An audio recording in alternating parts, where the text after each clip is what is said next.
Another edition of Beat the Closing Number presented by TheLines.com. You can follow us on X at TheLinesUS. You can follow me at Eli Hershkovich. And follow Mo, my co-host, all season long on Beat the Closing Number at Moneylines, 2 W's. Mo, we are 42-26 with spreads and totals here in 2023. 1-2 in the wild card round. I'll take the L for my Dolphins bet. Think your Chiefs props came home in that game, right, on Saturday night? Really nasty beat on Mahomes over 23.5 completions. If the Dolphins did anything on offense, he landed 23 and he had 23 like mid third quarter. And then the Chiefs just like didn't pass anymore. So that was pretty rough. That comes in very, very easily in anything resembling a competitive football game, but still a good profit because I did the high number for Rashid. There was some 5.5s juice and then 6.5s with like plus 135 or something. And I did the 6.5. So I did that one as a bigger sizing. So yeah, still did very well there, but yeah, it could have been better if the Dolphins put up any sort of fight. So I did try to warn you about that one. To your credit, I don't know how, and I don't think it continues this week. Well, bit of a tease for Chiefs Bills, but you made a great point on last week's Beat the Closing Number on Thursday.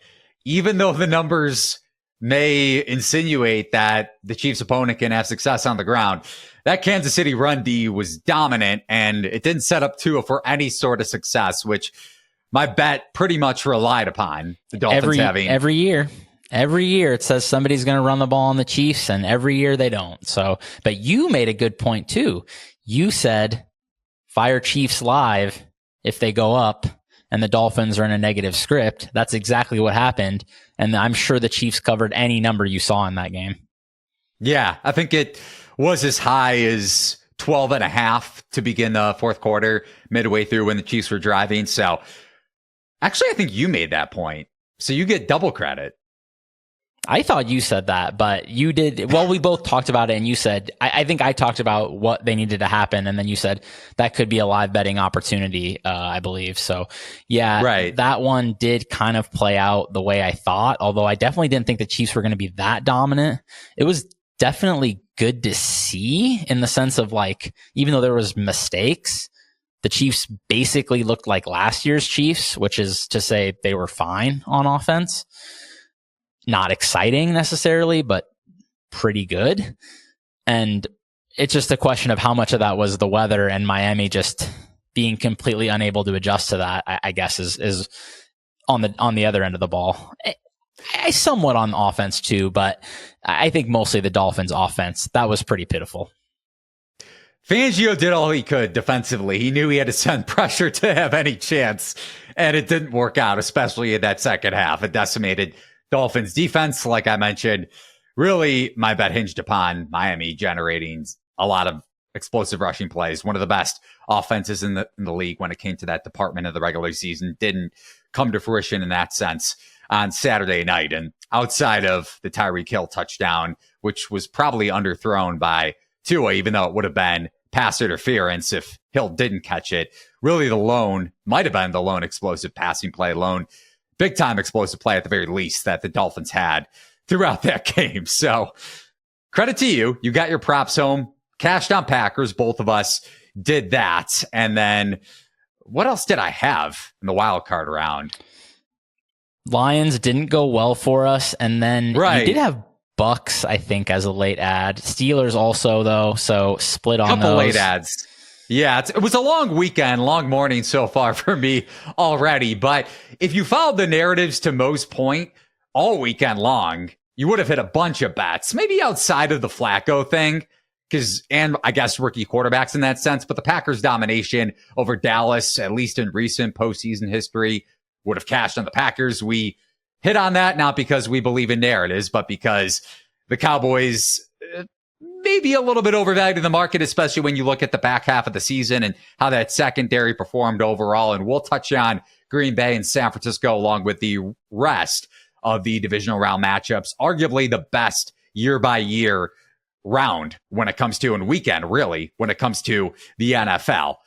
So we're going to dive into those games, dive into our best bets so far, early week best bets. And before we do so, remember, if you tail or fade our bets this coming weekend, Saturday and Sunday, and you haven't signed up with BetMGM Sportsbook, you can use promo code THELINES, one word, to get up to $1,500 back in bonus bets if your first bet loses.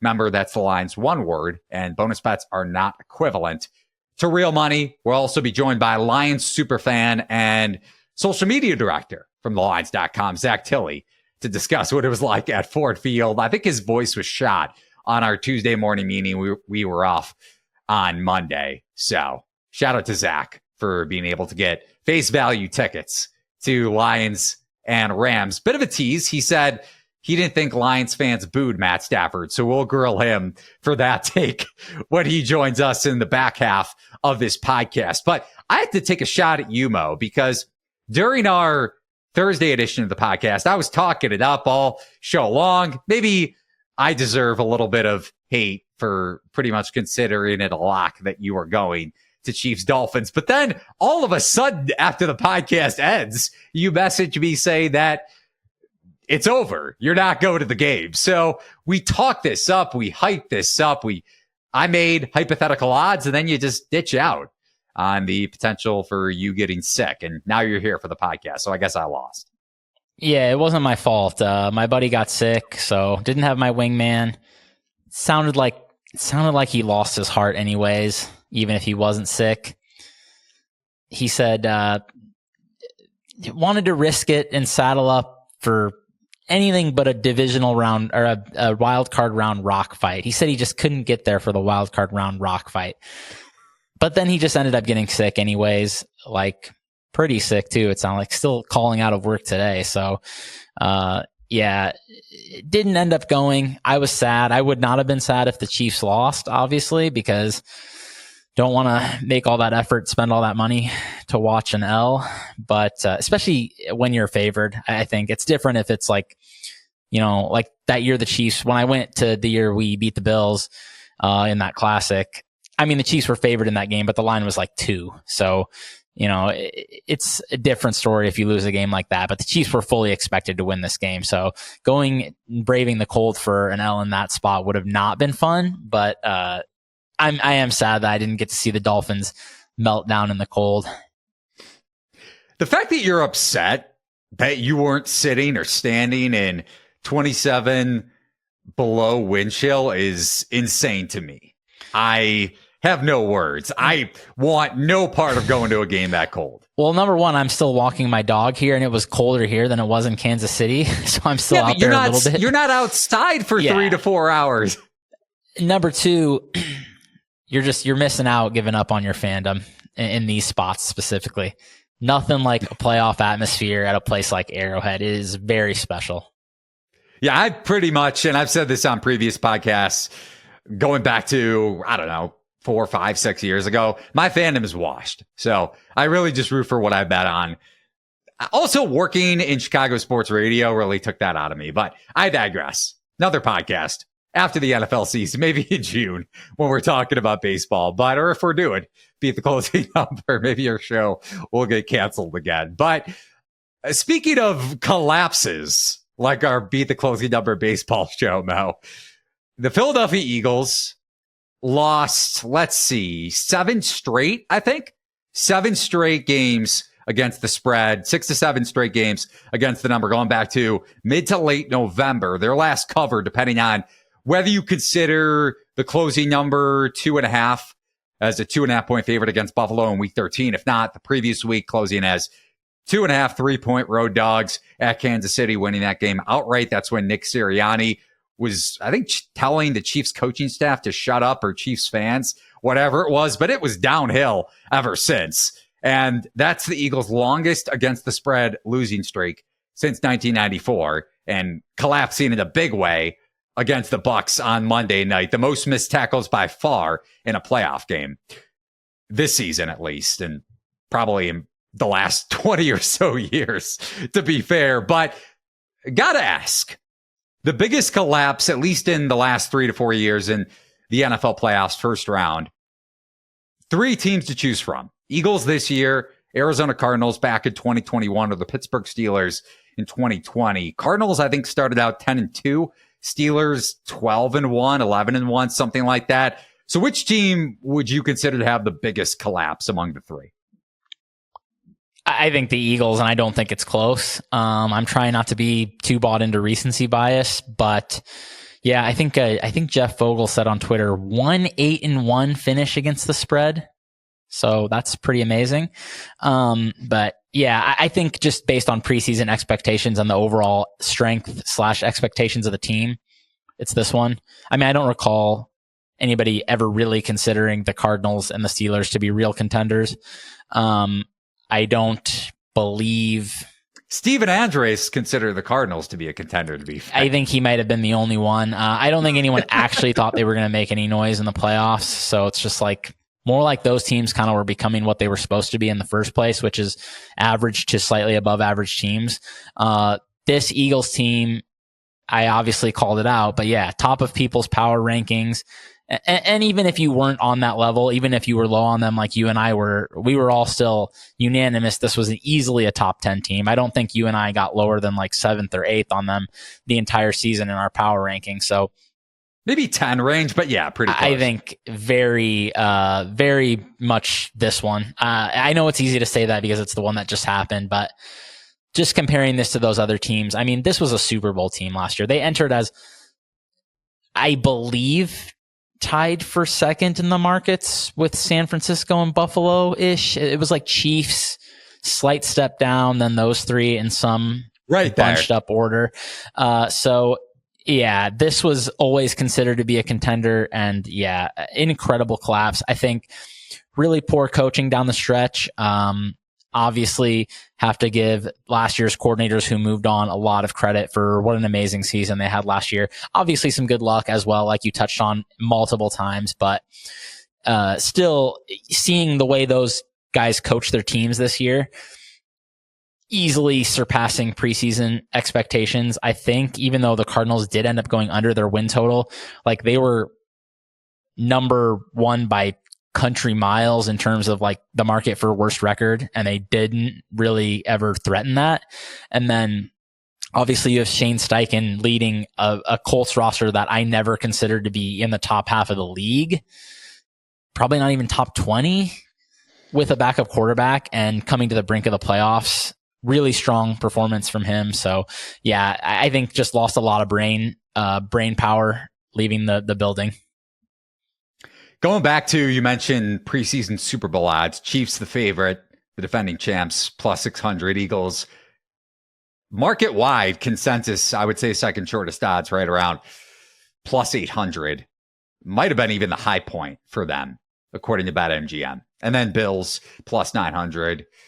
Give or take, could have been tied for the second shortest odds between Philly and Buffalo. But either way, then San Francisco, Bengals, Cowboys, Jets, Ravens, Lions, Dolphins, etc. Jacksonville right after that. So I would agree. And it's not only the inevitable, I think, regression that we both saw, but to the point that you brought up, it was only still Philly considered to be a top 10 team. Despite that, you go back to last year, only faced 2 top 10 DVOA teams in the regular season. So excluding the playoffs, and they also avoided the Cowboys with Prescott starting in one of those matchups. So keep that in mind.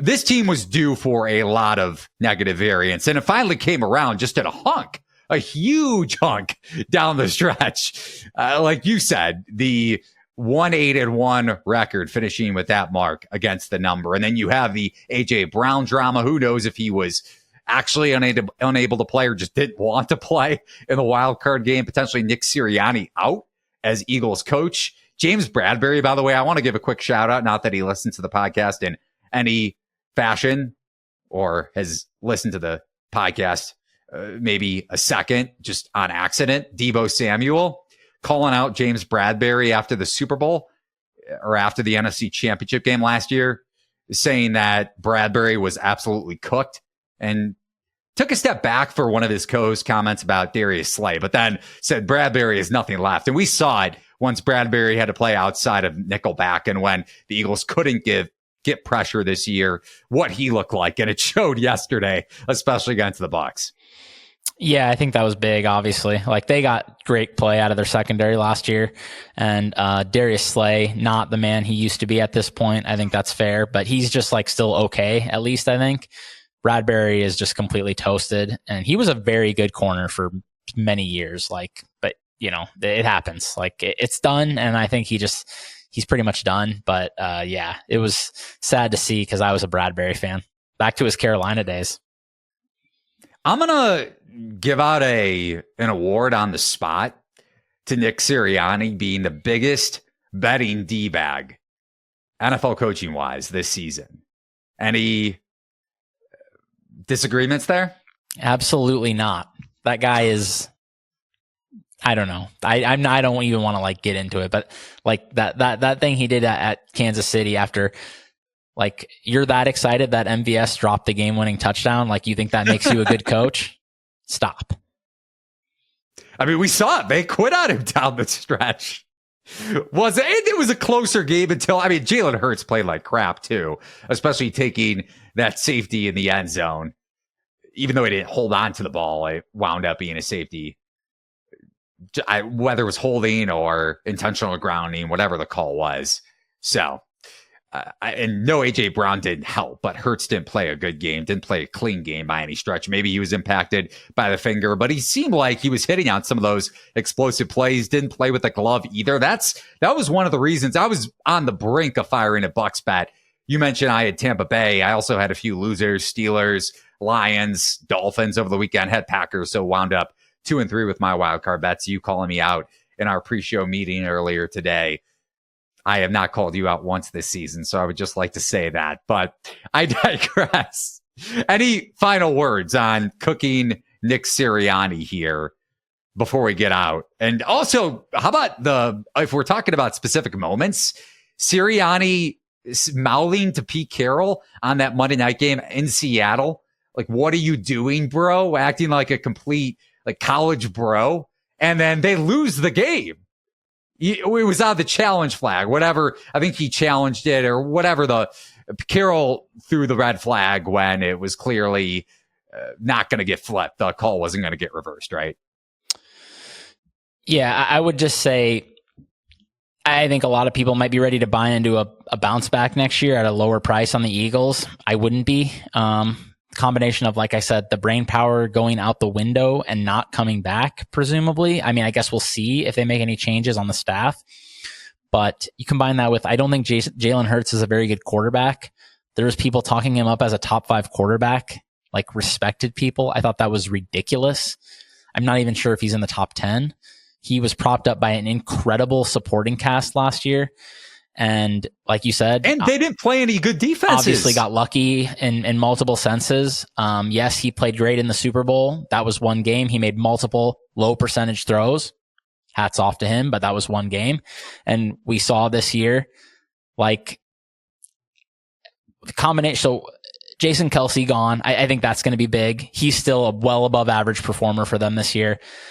Like I said, losing those coordinators, and having a lot to fix in the secondary, I just wouldn't be that excited to bet Philly next year. That's just basically what I'm getting at. I think some people will be, but I wouldn't be. No, I'm right there with you.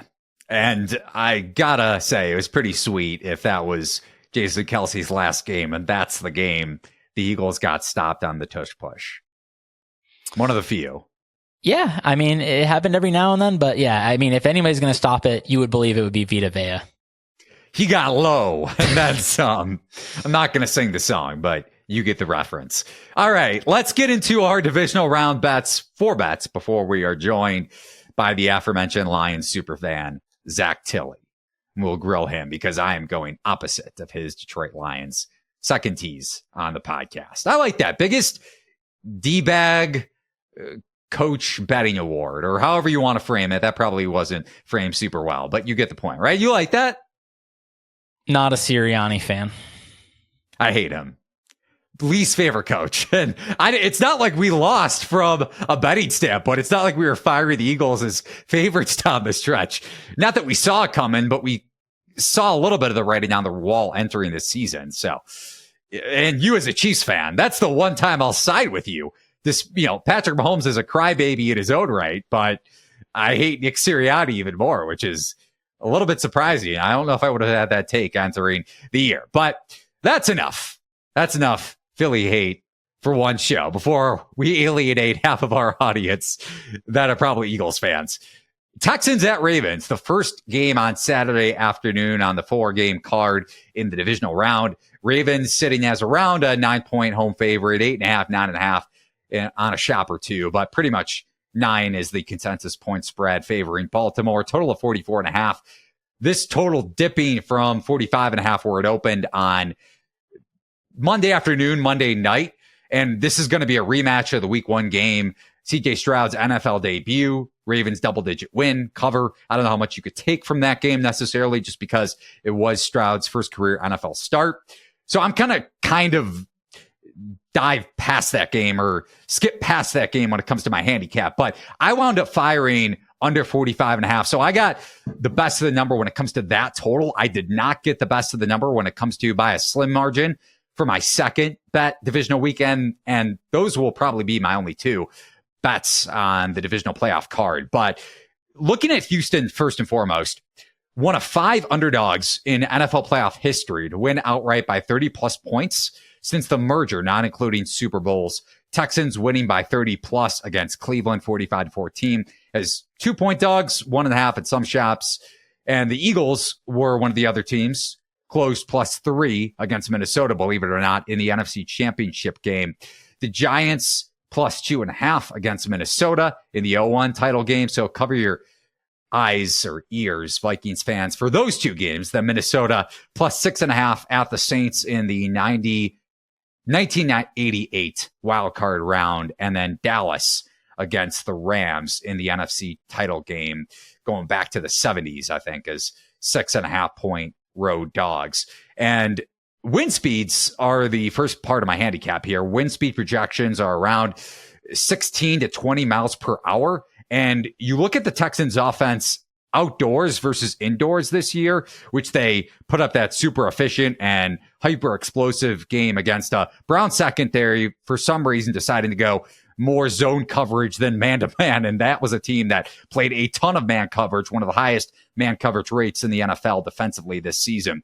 And the Texans averaging 3.9 points per game fewer on the road in 2023, outdoors versus indoors. And this is a Ravens defense that allowed the 4th fewest EPA per play from week 7 onward. That includes that Lions game, or it starts with the Lions game against one of the more explosive offenses in the NFL, a game that similar-ish to this one. That was a quarterback in Jared Goff that struggles in poor conditions, windy game in that week 7 matchup. CJ Stroud, if you go back to the wild card round, 12.7 yards per attempt against the Browns, 3 touchdowns. And I mentioned the Browns coverage rates. For some reason, going zone coverage where Stroud excels, 11th highest accuracy rating against zone this season. And the Ravens have used a 2-man high coverage scheme, so essentially man-to-man at the 7th highest clip in the league. And McDonald, believe it or not, you would think, and I thought going into the game, that he would be a little more reliant on zone coverage, but that nugget makes you think otherwise. And Baltimore also the most creative, one of the more creative defenses in the NFL when it comes to mixing up their coverage at the line of scrimmage versus post-snap. And I think Stroud, even though this isn't his first start like it was in week 1, will be a bit more confused. Wind is also going to play against this Ravens passing attack, despite the fact that there are some holes in the Texans secondary. And that boils back to, well, the Texans have one of the best rushing defenses, allowing the lowest rushing success rate in the NFL this season. And the Ravens have a bottom 4, bottom 5 pace in the NFL. So to me, a lot plays towards the under, and I would still play it at under 44.5 here. Mo, take on the spread total in the divisional round opener. Yeah, I'm surprised you like the under, actually. I was leaning the other way here. Something I've been doing down the stretch, betting a lot of Ravens overs. It was right. They were pretty much a dead over team for the second half of the season. 7 of their final 10 games went over. Most of them were not close. 6 of those games were north of 50 points being scored. Ravens have been passing quite a bit with Monken, something you talked about basically from square one this season, which I was a bit skeptical of. And I think I was right to be skeptical of. It didn't work all that well for quite some time. And then they seemed to kind of get it together back half of the season. I think so. The weather angle is interesting here. I think it might be a little overstated if you look at the forecast, because I wrote the forecast article today for the site today. It looks like most of the wind is going to be earlier and it's going to be calm later. And with this game starting at 4:30, you're kind of straddling the line of like whether the later forecast or the earlier forecast is going to be impacting this game the most. Could be a live betting opportunity if it's windy early and then calms down. So that's something to look out for. Also, in general, I think the Ravens D, like I have been saying all year, has faced a pretty dreamy set of quarterbacks. I think it's a bit overrated. And we do see both teams, like I said, passing the ball quite a bit lately. The Texans leaned really hard into the passing game against the Browns. They kind of got away from the 3 yards in a cloud of dust they were doing against Indy in their last game. And we know the Ravens are heavier on pass. They were above average in pass rate over expectation. It wasn't by a lot. I want to counter that. Did finish 10th. Not that you're 100% right, and we touched on this from the get-go of the season, like you alluded to, that they throw a lot more, and they have thrown a lot more under Monken than Greg Roman. By the way, good luck to Justin Fields receivers if the Bears hire Greg Roman as their offensive coordinator next year, even though he'll be able to manufacture a ton more rushing plays than Luke Getsy did. People hate on Greg Roman too much. He did a great job there. I get that there's like a ceiling. Yeah, there's like a ceiling on playing that way because we need to throw the ball to win in the playoffs. But they did a great job designing an offense that fit Lamar's strengths, which he has gotten better as a passer, I would say. So it makes sense maybe to move away from that now, and you want the longevity factor. But initially, they did a very good job designing the offense for him. I just found it funny that Des Bryant called out Greg Roman on X yesterday, last night, saying that the Bears receiver should go ahead and request trades if Greg Roman is hired. So that was funny. But yeah, I'm with you. I mean, he can absolutely probably one of the best hires the Bears can make for Fields when it comes to getting the most out of Fields' legs, to put it bluntly, next season. But Ravens bottom 5 when it came to passing rate plus pass rate over expectation. So that's the only point that I wanted to bring up. Yes, you're right that the Ravens have thrown it a lot more than they did last year. We both heavily agree with that notion, but they still do run the ball at a pretty high clip.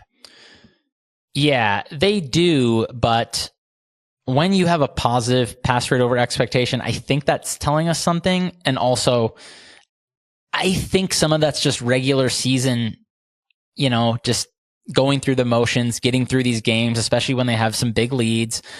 You do have a Houston team that is good at stopping the run, but like you said, the secondary has been shredded at times.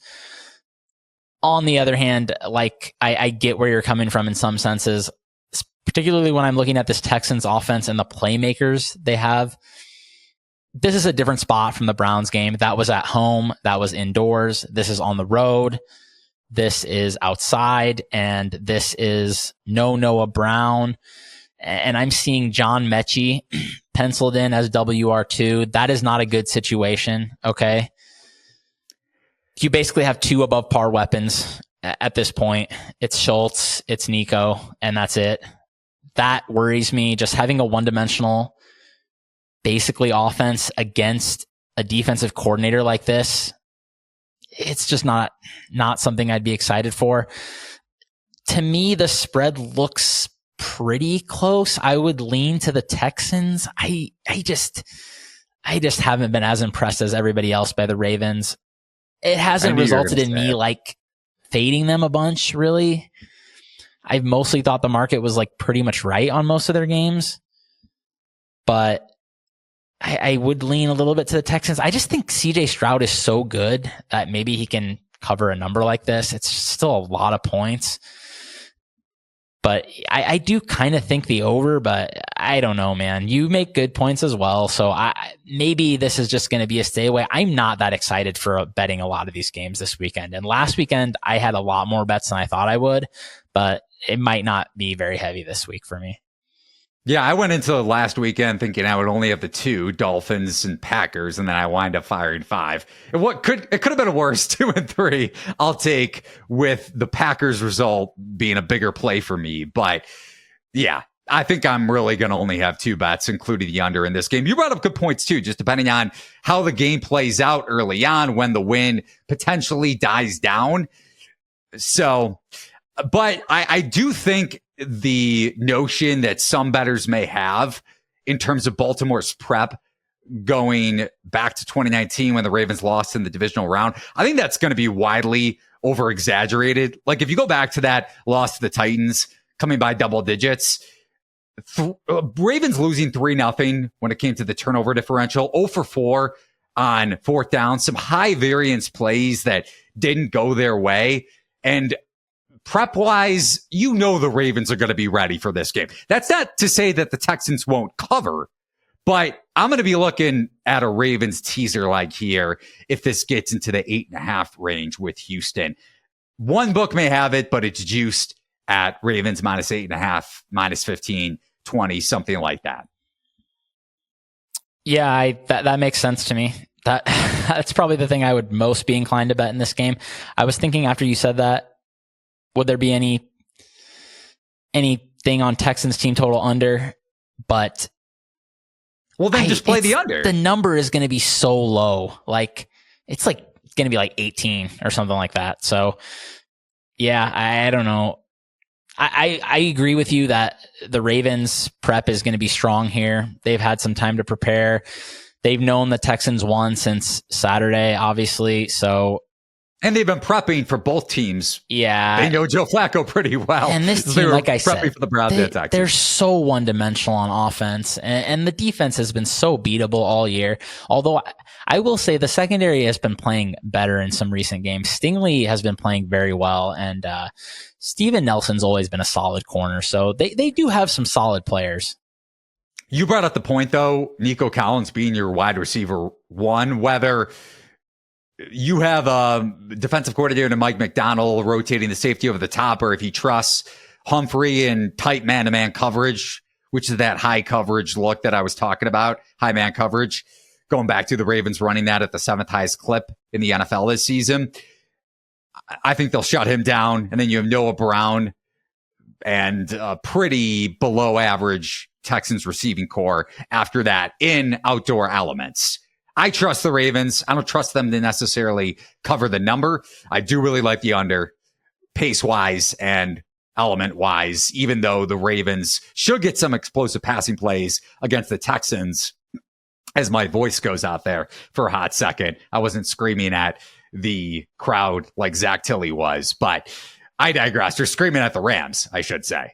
He was a part of that Lions crowd over the weekend, and he'll be joining us here in a bit. On to the second divisional matchup, Packers at Niners. San Francisco, a 9.5-point favorite at home. And by the way, quick last point on the Ravens. Praying my Ravens 25-1 futures ticket from May gets to the conference championship. I don't think I'm going to hedge, but hope it gets there at the least. So San Francisco, about a double-digit home favorite, total but anywhere between 49.5 and 50.5.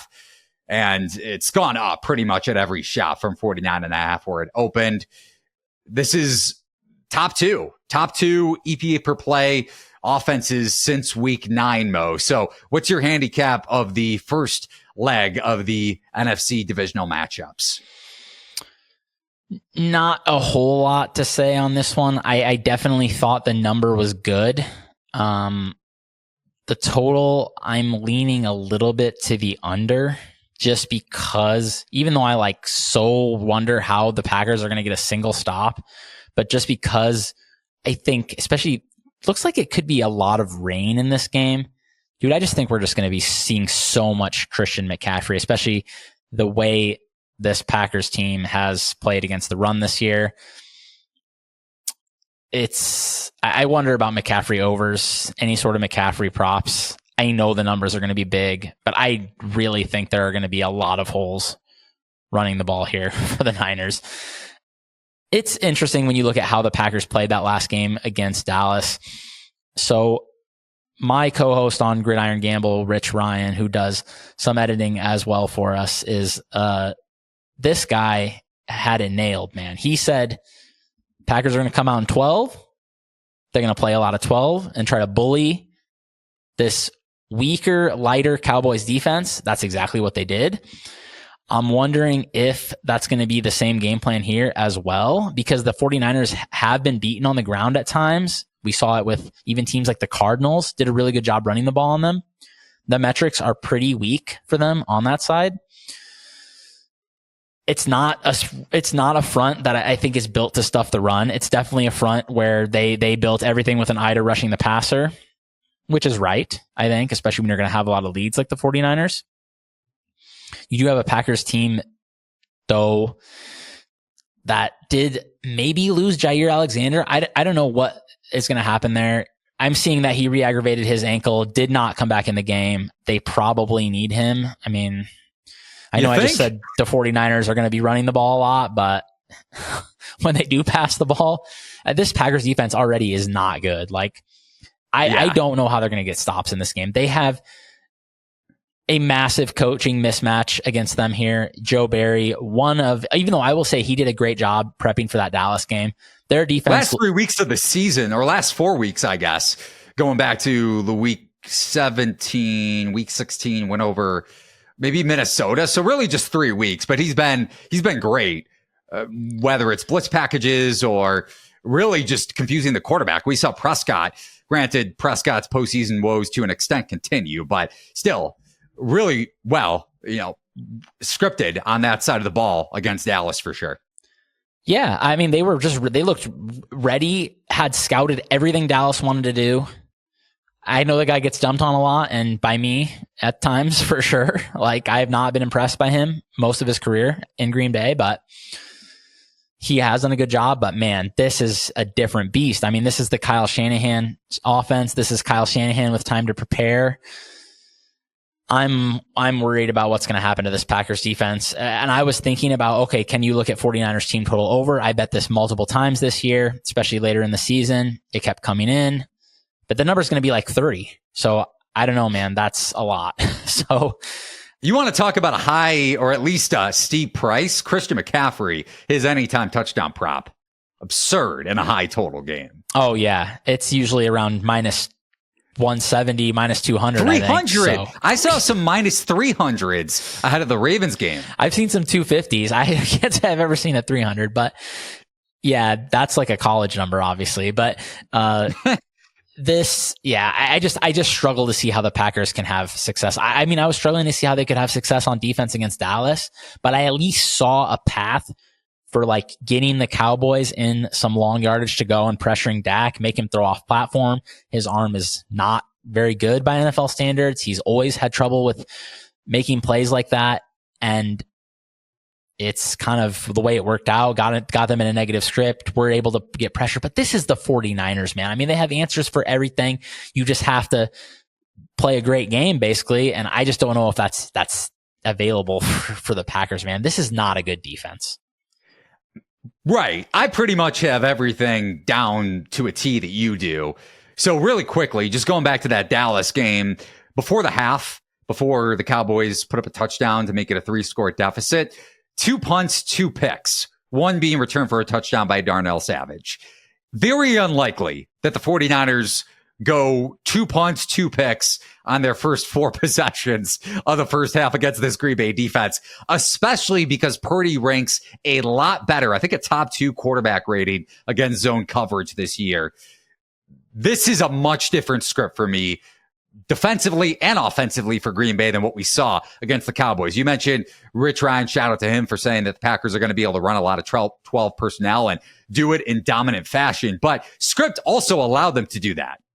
Not saying it's going to be a blowout in the first half, but I think San Francisco's going to put up points against this very exploitable Packers run D, which you've definitely hit on as well. Maybe a little bit of Packers revenge. I know a lot at stake for both teams, and Green Bay has lost a bunch to San Francisco in the playoffs, NFC title game a few years ago. Going back to 2 years ago, Packers were the number 1 overall seed, lose to San Francisco. Robbie Gould kills Packers fans yet again. Bears haven't done it in a while, but he still had some memorable moments against Green Bay. The 49ers defense is also healthier than it's been late in the season. So I know San Francisco ranked back half of the league in a lot of defensive categories in the latter half of the season, especially weeks 12 onward, or week 12 onward.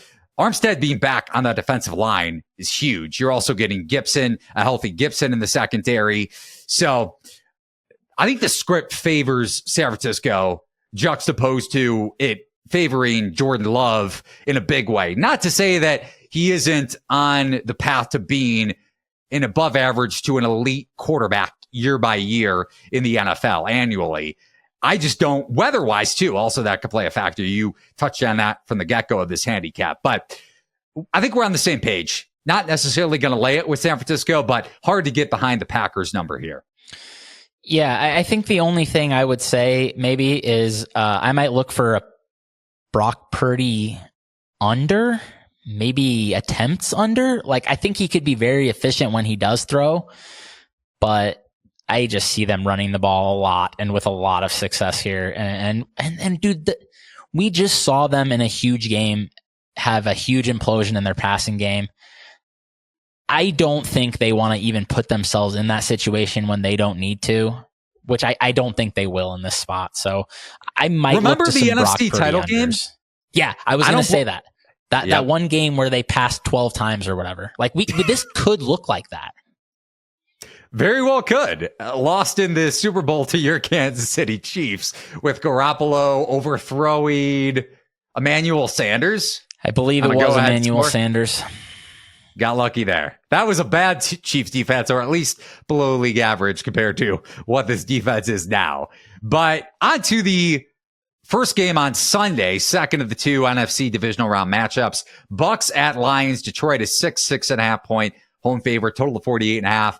I mentioned earlier that I should get closing value on the Ravens Texans total unless the weather script flips, but got beat by the market a tad here. I don't think this line touches 7, but I bet Bucs 6 minus 105 earlier on Tuesday morning. Got it to 6.5 at a lot of books on Tuesday afternoon, so could have waited, but I still feel good about my 6.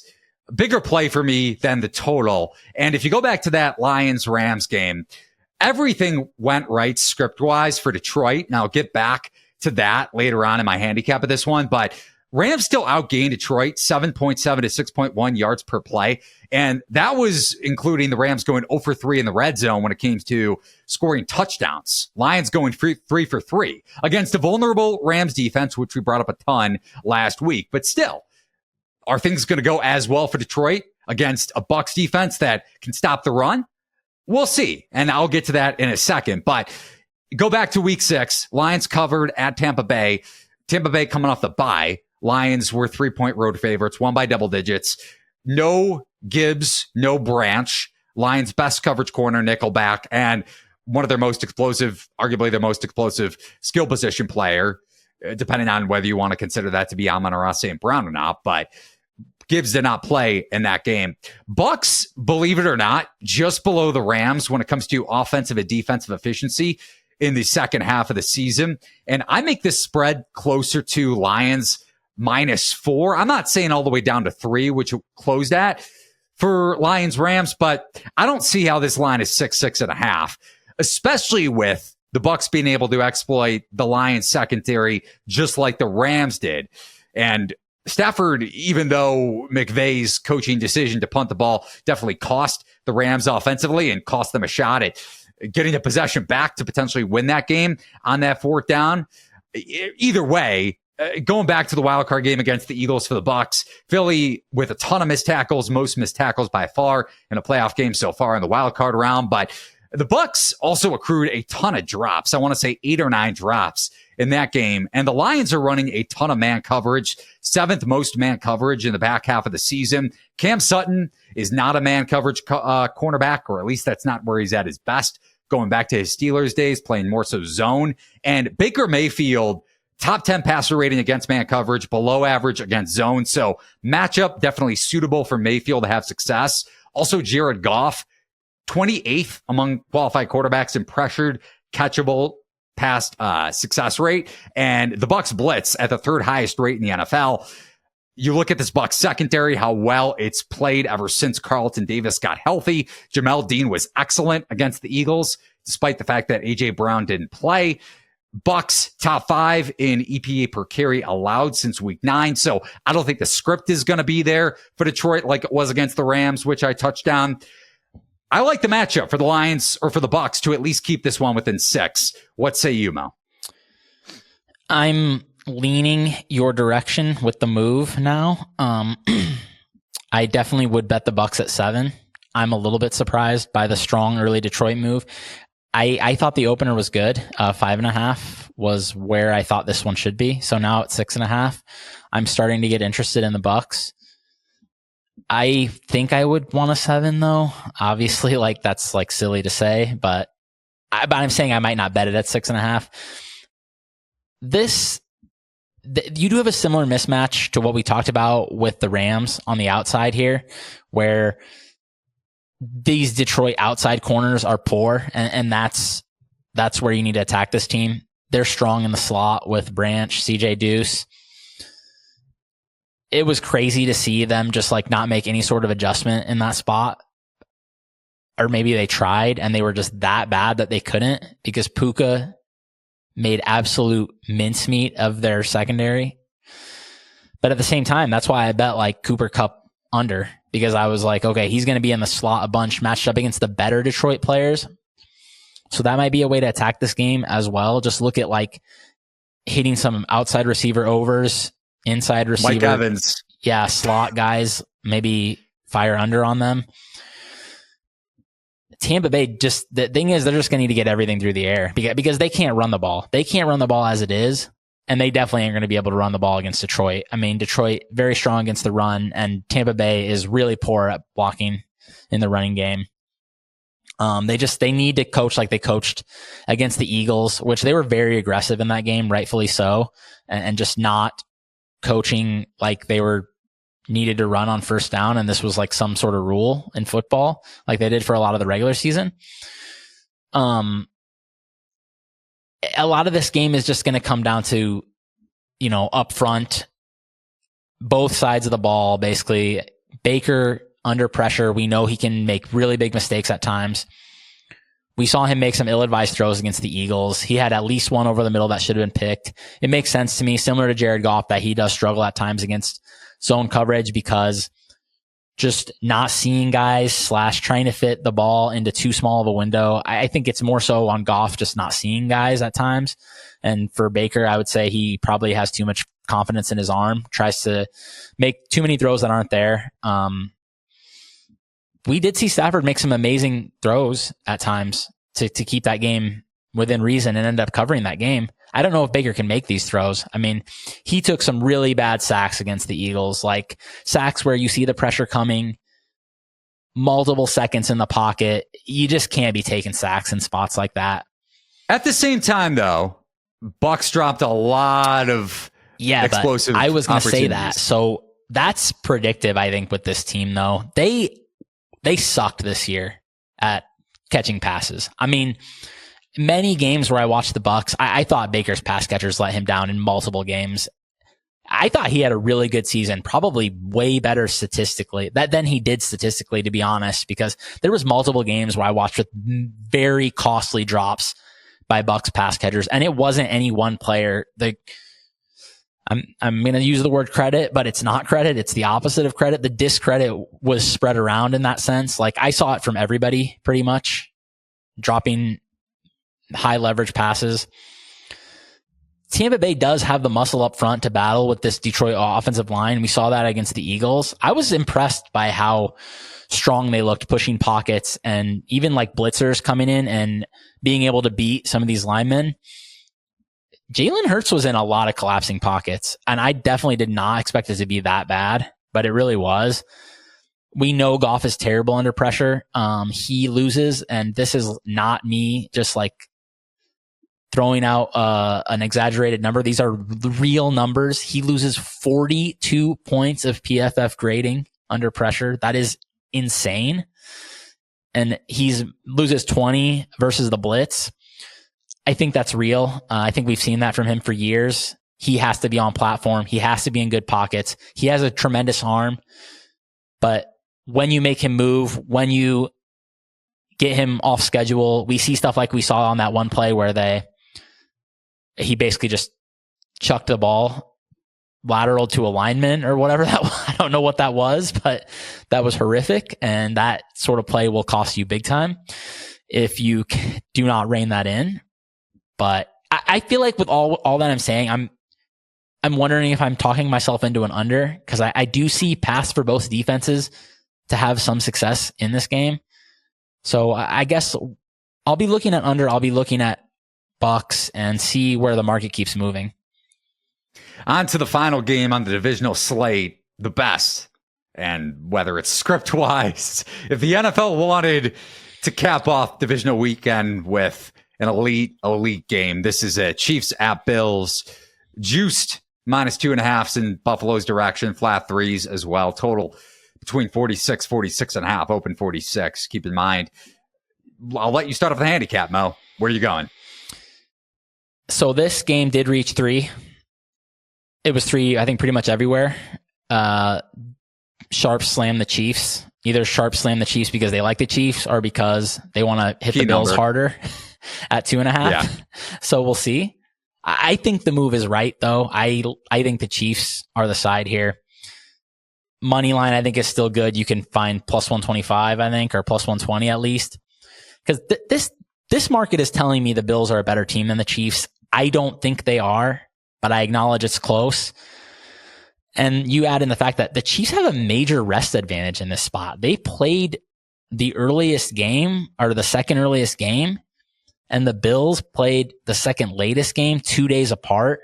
I know the Chiefs had to travel, but that's a pretty big edge, especially when you look at this Chiefs coaching staff, which has historically done tremendous work with extra time to prepare. Andy Reid, going back to his Eagles days, legendary record with extra time to prepare. I think that helps the Chiefs quite a bit.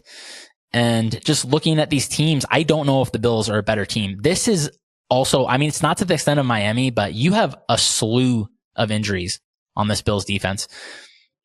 It's all 3 levels basically, but especially the back 7, and a Chiefs team that I think we've seen is just willing to mostly abandon the run, which I think is right. Obviously, when you have January Patrick Mahomes, I think people are seeing, okay, yeah, this is real. Like, it's a different story with this guy in January. He can be doldrums all year, and he's still terrifying in January. They ton of passing versus Miami, and they were already, I think, number 1 in the NFL in pass rate over expected this year. I think. So last time these teams played, like, obviously the Bills come out with the win in Arrowhead, but I thought the Chiefs outplayed them. They outgained them by quite a bit. And then you over obviously a yard per play. And you obviously had that play at the end that may have cost them the game. But at the same time, that's like a pretty crazy play. It's not like a play you're like capping for or predictive at all. I think it was more in the sense of the more actionable thing that I thought, they just did a really good job against the Bills offense after the first quarter. I mean, the Bills just basically didn't move the ball after the first quarter.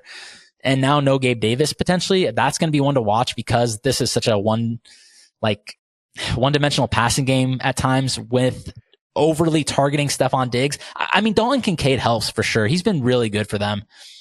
And Shakir's been solid. So maybe I'm just overstating it, but I think this could be a big Josh Allen rushing game here. The Chiefs have had trouble tackling Allen at times. The tackling overall has been very good for the Chiefs, but man, he's just such a monster, and it is going to be cold weather, and you do have a Chiefs team that has struggled overall against the run. I think that's one way to fire a prop in this game, see what Josh Allen's rushing numbers are looking like, especially, like I said, without Gabe Davis. That even more so makes me think they're going to be running the ball. See, I think you'll get a better number with James Cook just because, at least if you're looking juxtaposed to the wild card round, no rushing touchdown against Pittsburgh. Just looking at it from that perspective, not a huge output. You go back to that Chiefs game in week 14, nearly 6 yards per carry. You alluded to this. Kansas City, one of the worst teams in the NFL when it comes to explosive rushing plays allowed. So I think it sets up well for Cook. Maybe it is Allen that winds up exploiting it, but at least the script is there for Cook. Yeah, I just continue to think, I continue to think that just any time you take the ball out of Josh Allen and Patrick Mahomes' hands, you're just doing the other team a pretty big favor. And I think these teams know that, even the Bills, which I think has a staff that has at times not done a very good job.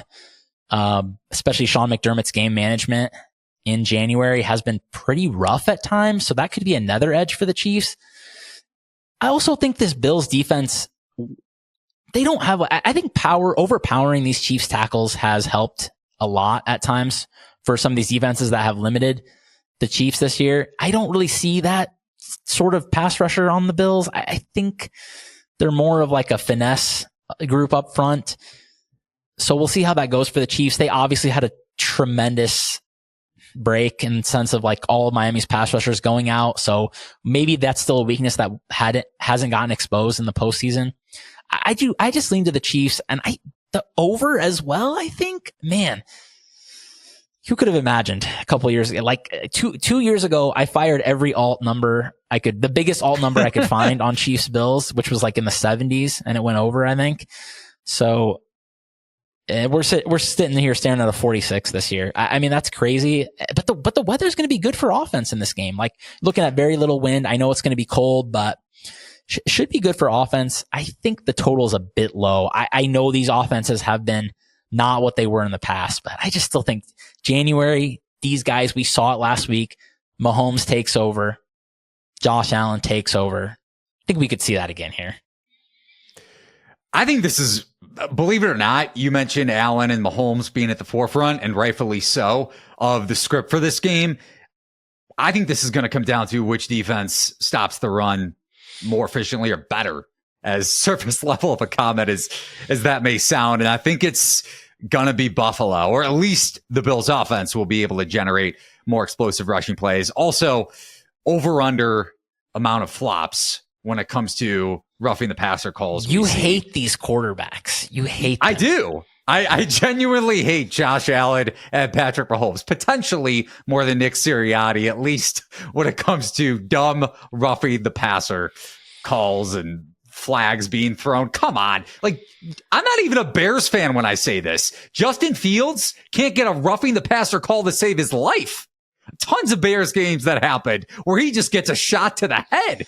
Remember the replay that kept getting showed over and over again against the Browns before halftime in that game? Hail Mary granted, so maybe the refs were like, swallow the whistle, but he got hit in a big way in the head.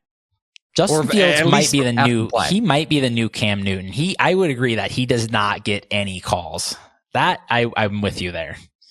Right. By the way, speaking of quarterbacks that took a lot of hits, Robert Griffin III and Jay Gruden going back and forth on Twitter on Monday night, or X. If you didn't check that out, definitely worth doing so. Some drama, to say the least, at least on the surface. Gruden saying that Robert Griffin III, why is he calling Gruden out for not being able to protect the quarterback when it was Griffin III's fault? And they went back and forth.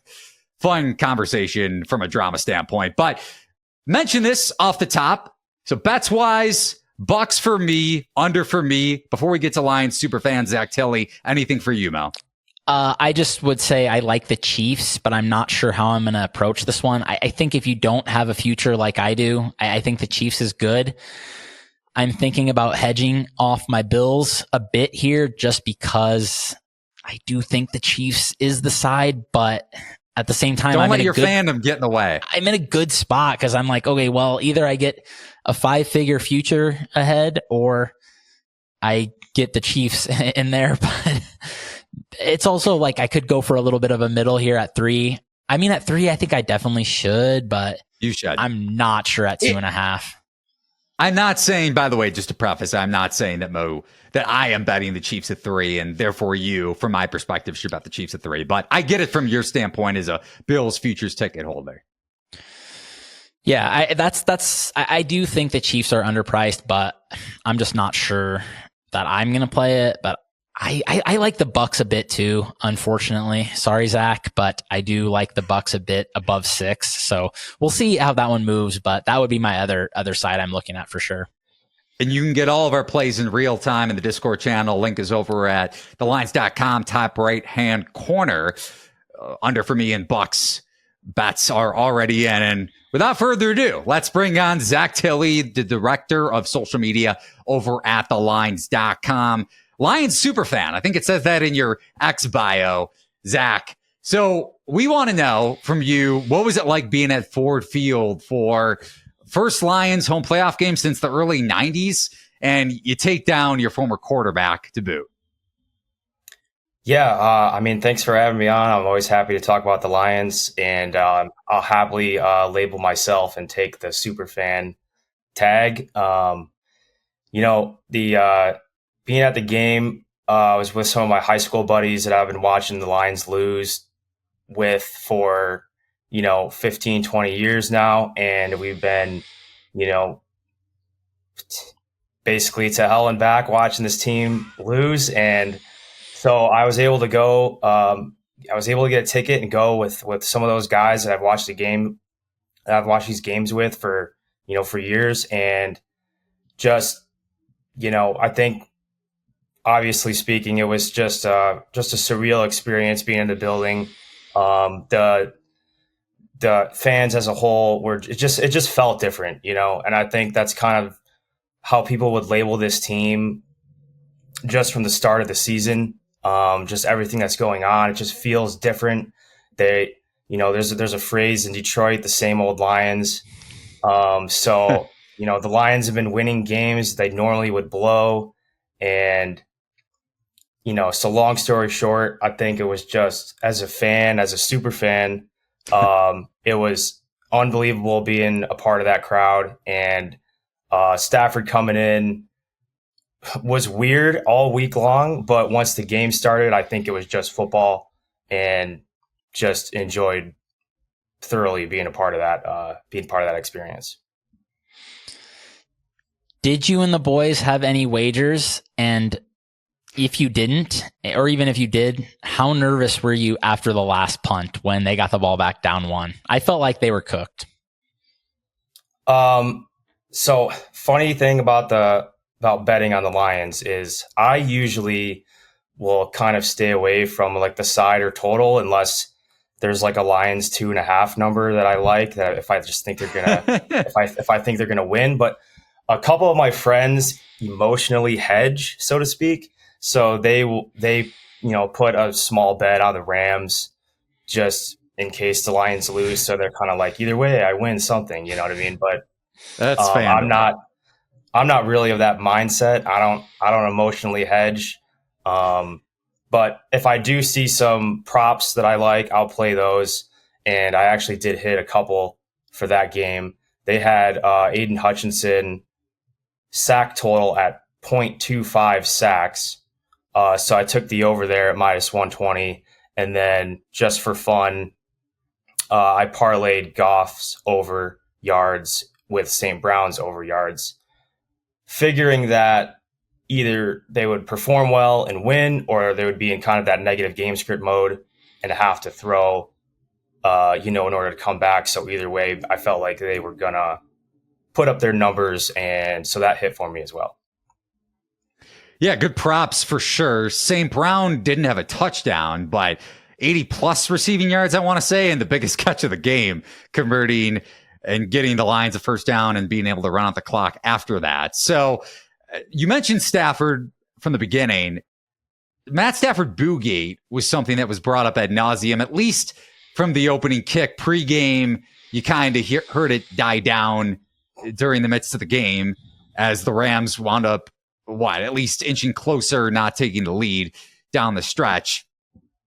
Was Stafford booed from your ears at the stadium? I mean, to be honest with you, I did go back and review this a little bit, both kind of on the broadcast that I recorded and on Twitter. But entering the building for me, I was not like trying to rush to my seat to go boo Stafford in pregame or anything like that. That wasn't even on my mind. But I think pregame was when what people are referencing when they heard most of the boos, whether it was when he was coming out of the tunnel. And, when you're at a game, if you get there early, those guys go in and out of the locker room several times before kickoff. So I feel like every time he ran out, it was just another opportunity for the fans to boo him a little bit if that's what they wanted to do. But that's not why, I was there. I was there I was all, pro Lions, not anti-Stafford whatsoever. But I will say that I think once the game started, it was, like I kind of said earlier, it was just about the football game and the matchups and all that stuff, and less about. Sound like a coach. I mean, it really was though, like just kind of more about, less about Goff, Stafford, and the storyline, and more just about playing the game. So. What do you expect is going to happen to the Lions the rest of the way? And if good things keep happening, / even what happens this weekend, will you be in attendance for any more games? I'm not sure. I kind of felt like, and the guys that I went to the game with, we kind of felt like this was the game to go to, not knowing that the Packers would win and we would get another home game. But this was the one that we had to attack and go to because it was the first one, So it's special because it's the first one since 1993 or whatever. And there's probably season ticket holders that are going to run it back and go on Sunday afternoon. But I'll be watching like I normally would, just watching the broadcast. My expectations going forward, like I always tell people, just even last season, dating back to last season when they got off to their rough start, they finished really well. But the expectations around here are like, can we get to Thanksgiving and still be in the hunt? Can we get to that game and it's on, a national, with a national #1 broadcast crew, and they put the graphic up on the screen and the in the hunt category is the Lions. If that's a thing, then it's a successful season. So needless to say, this year, like I said, just it's been different the whole year. They won the division for the first time since 93. And so they've got the home playoff game for the first time since 93. And so the expectations, I guess at this point, we've kind of exceeded those from what they normally are, far exceeded those. And, I'm just happy to watch one more game and we'll see how it goes. What I'm hearing is a little bit of a letdown for the Lions. It's the opposite. I'm hearing no pressure. Pressure off. I think no pressure on Tampa Bay. I mean, I feel like both teams are in a similar spot. They're both above their expectations for what they normally would be or what you thought going into week one. And so it's kind of a house money game. Like if either team finds himself in the NFC Championship game, then that's a heck of a successful season. You know what I mean? So that's how I feel about it. But last thing, because you were at the game against the Rams, Lions didn't cover, but they won straight up. So what's the win-loss record for you and your boys attending a game? Because maybe this is the spot to fade Detroit, unless you bet Lions money line and against the Bucs, or against the Rams, I should say. Then if you bet them against the spread, he didn't cover. But if you bet a money line, they cash that. So what's your hit rate going to a Lions game, wins-loss wise?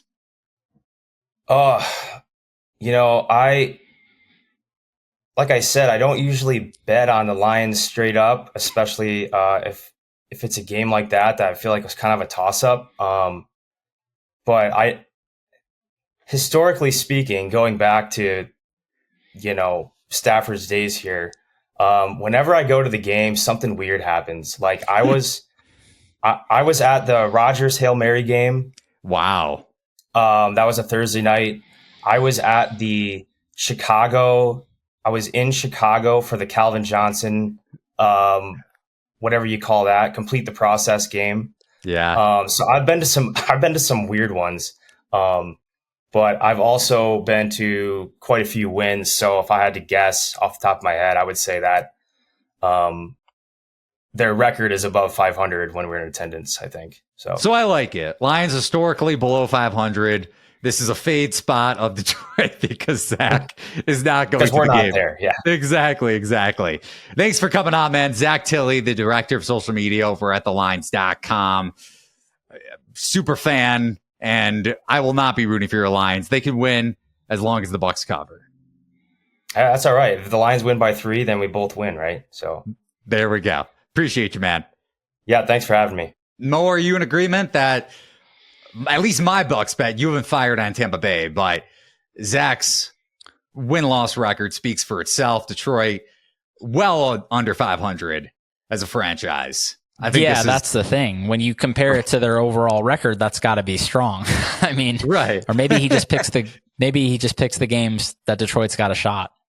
Could be you imagine? Selection bias. Could be selection bias. It could be selection bias. Process of elimination.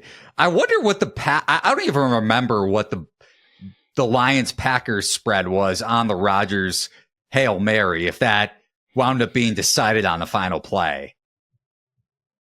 I got nothing on that one. I only remember the Rodgers Hail Mary against the Seahawks. The Fail Mary? Or was that the other side that Hail Married there? I don't remember, but I remember that mattered a lot because my buddy was furious. This was like pre-legal betting and like literally called his bookie and said he needed to shut his account down if he didn't credit, if he debited I believe he had the Hawks. He had whichever was the bad side on the Fail Mary. So he said that cancel his account and he's never betting again unless they take that away. Well, clearly that didn't happen. But the spread, I can't find a point spread, but the money line odds were between minus 145 and minus 160.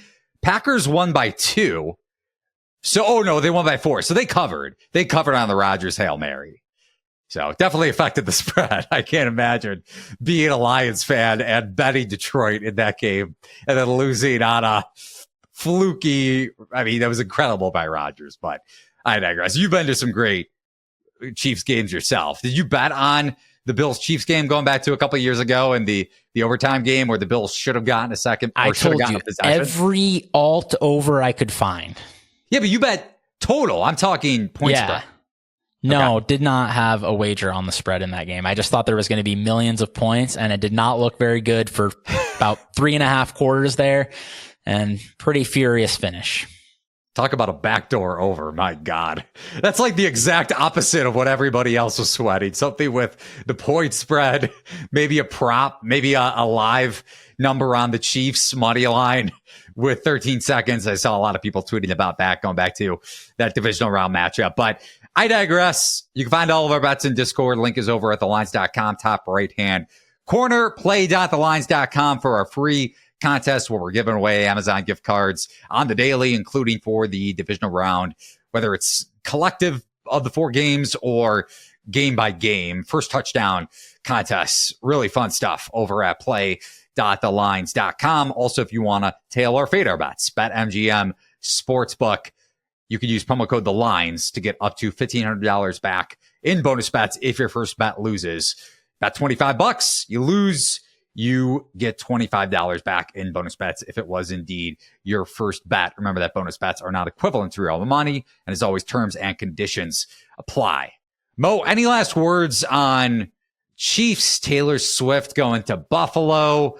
Has the curse been lifted, even though Travis Kelce dropped a couple against the Dolphins?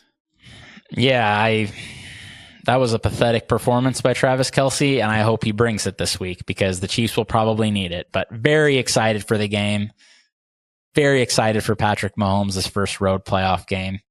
I think it's going to be a dandy. So no matter what the result is, I think this is going to be a special one. I hope so. What is the hotel scene like in Buffalo. Taylor Swift is going to take a private jet probably the day of, so it doesn't even matter. But I saw this funny meme on X yesterday saying that what Taylor Swift's hotel room would be like in Buffalo. And apparently the hotels aren't great. And I tagged Brett Colson, our boss, who lives in Buffalo, in the X tweet, whatever you want to call it. And I don't think he was too happy about it because he doesn't like any criticism about his city. Are the hotels bad? I stayed with Brett when I went, so I got no perspective. So I can tell you that the Brett Hotel is amazing. Okay, so Taylor Swift can go stay at Brett's house, is what you're telling us. Yeah, I mean, if she had the entire house to herself, she'd probably feel okay. I mean, a little bit under usual, but really cute cats. So if she's into cats, can't beat it. I think Donna Kelsey is into cats. Donna Kelsey looks like a cat woman, cat lady. I think I probably have the same read as you. Okay, glad we're on the same page. Hopefully our bets go as positively, at least for the Bucs, because that seems to be like a play that Mo and I are on in line step or on the same number on. Maybe he gets Bucs plus 6.5, but either way, both looking to be on Tampa. So hopefully a positive read in that regard. But for Moneylines, you can follow him on X at Moneylines, 2 W's. You can follow me at Eli Hershkovich. Follow the lines at the Lines US. Thanks for watching and listening to this divisional round betting preview. We'll have a new episode on Thursday with Brad. I'm struggling to pronounce his last name on the fly, but I'll say Brad from PFF, and you can guess on what his last name is. He'll be joining us to break down the divisional round betting preview for our Thursday finale of Beat the Closing Numbers. So for Mo and for myself, Eli Hershkovich, thanks for watching and listening to another edition of Beat the Closing Number. So long, everybody, and good luck on your bets.